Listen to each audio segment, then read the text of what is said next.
We're just outside the hotel. We've been waiting for someone who's going to take us to see some more land so we can do some more comparisons, get an idea of prices and learn more about it rather than jumping in. Even though we really like that other block, we don't need to commit to anything until we've had a bit more of a look around. A couple of hours in the morning is not enough to make a big decision like buying some land. So, even though we still like it and that's our number one on our list, we're going to have a look at some other stuff and some other properties between here and Getafe, and maybe even down a little bit towards Buena Vista, maybe even on the other way towards Trinidad. But we're just going to have a look and see if we can find something. But the main thing is to get a comparison, to make sure that what we're getting is fair prices and not just foreigner prices, because we don't really know. And I've never ever bought anything without negotiating. So, we've got to be able to negotiate. And to negotiate, you need to have an idea of what the thing's worth, because you want to be fair. You want to be fair to the vendor, and you want to be fair to yourself. There's nothing worse than buying something that's overpriced and it takes you another 10 years to get to the price of what you paid. Because if I ever decided to sell, which I'm hoping not to, we don't want to lose money on the deal, even after like 10 years. So that's what we're doing. Anyway, that's Maravik in the background. I've seen Maravik and I've looked at a lot of properties, and her properties seem to be a lower price. And so even though watching those videos it's a bit hard to work out what's what, we're going out today so we can actually physically look and do the prices and do a comparison and get a better idea, educate ourselves a little bit rather than being the foreigners that come into a country to look at something. Well, I'm the foreigner because I'm the foreigner, but Jenny's not from this area either, so we're both new to this area. We need to know what we're doing and what we're buying. So we're going out on the motorbikes. It's going to be a bit of an adventure. I like going on a motorbike. I just hope we don't get run over by a big truck. Oh, they're calling me. I've got to go.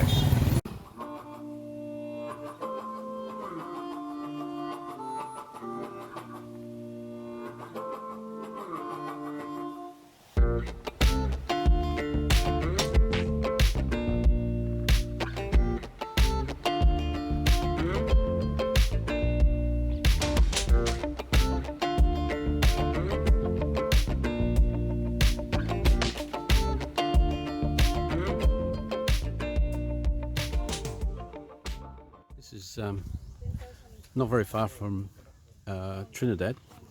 It's a big block. It's one or 2 hectares, I think, but they all subdivide, and it's easy to subdivide. Maybe 5,000 pesos to do a subdivision to get a title, and we can choose whatever size we want. So if you want 1,500 or 2,000 square meters, it's no problem. It's about 65 meters deep, and it has road frontage, so easy access. It has been used as a rice field, but that's easily fixed, and they don't have, it's just the rain they relied on, because there's no rain. It's different now. It's only 300 pesos a square meter, so 2,000 square meters is 600,000. So the price is good. There's electricity, there's a little store next door, and that's Maravik's house there. So they live just across the road, and there's a Canadian guy building here, I think, and there's someone else up there. There's a few expats around this area too. So it's not a bad area, but whether it's good enough for us because of the location, the distance, because we wanted to be somewhere between Getafe and Talibon, and this is the other side of Talibon, very close to Trinidad. So even though if this was in that area, I would be very, very happy. So it's one we need to think about and consider, but it's a nice block of land. It's all cleared, more or less. There's a few small trees, but it's all cleared and easy to get into. Very easy to get into and to develop. So yeah, it's a nice place. And there's water, plenty of water. There's a well just there, so they've got water and power lines, of course. Power's easy. So yeah, something to consider. This one. On this land in San Vincente, this where I'm standing is 29 meters from the corner, from the post, the marker. If we subdivided 29 meters from there to here, all the way to the back of the block is approximately 68 meters. That's 2,000 square meters, and at $300 300 pesos per meter, that's 600,000 for that whole block. 600,000. It's a rice field. It can be filled in, leveled out, easily, and easy access. We've got a good road. It's a dirt road, but it's a good, strong, well packed road with lots of stones. Very good. And we have good neighbours. We have a well there, but we can put our own well in. Marivik's house is just there, just past the fork. So to me it seems pretty good. Pretty good. And there's supposedly an adventure park. Someone bought 23 hectares further down this road. They've got a big hill and a mountain. They're going to do zip lines and things. That's for the future. So there's going to be a lot of traffic here, and they're talking about this whole north of Bohol developing quite well. So this could be a good one. We were ready to buy that land. We spoke to the owners. We had a good look at it, and we thought we were going to buy it. It's in an area called San Vincente in near Trinidad, very close to Trinidad. I think it's in Trinidad, but San Vincente. And we heard it, and I looked at the title, and on the title, it said that the people had owned it for like 20, 30 years, 20 odd years or something. But it said that they're not allowed to sell it unless they sell it to their children or give it back to the government. And that was for 10 years, the condition, not to sell for 10 years.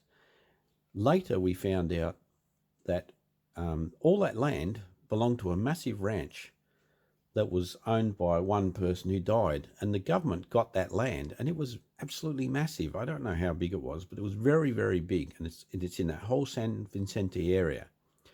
And I believe that this block of land is part of that parcel of land. When the person died that owned the land, that owned the big ranch, it went to the government, but the people living on the land, who were working on the land, they were going to be, they would have nowhere to live and nowhere to earn a living or make a living or grow anything to eat and survive. So the government gave them all, depending on the size of their family, a title that says, this is your land. You can use this land. And if you don't use it, give it back to us. If you want to, you can subdivide it and give some to your children. And I've heard stories of foreigners who have bought that land in that area since then that can't get the title in their name. Everything looks good. Everything looks fine, as if you can do it, because, you know, these people have the title in their name, but they don't actually own it. It's like a special title just for them, just for this purpose, and foreigners and no one else can actually own it. So I've heard stories, there are people in that area that have bought that land, have built houses in the meantime, or expecting everything to go well and be hunky-dory, and they can't get a title. They can never get it in their name. The fact is, if the government decides they want to use that land, they can say to you, time to get off, we want to use this land. We want to put an army camp there, a barracks, or we want to put something else there. And there's nothing you can do about it. You'll never get that land in your name. As a foreigner, I can't get it in my name, but my wife, being a Filipino, she can't get it in her name either because of this particular title, because of this particular area. And a lot of foreigners have been caught out. There's a lot of foreigners. We've heard stories about them. And this is why Lito never took us out there, because he knows about this. We talked to him afterwards and we heard about this as well from him. It was confirmed by him. So we decided not to buy it. So we're still looking. So if you know of any land, let us know. We're still looking.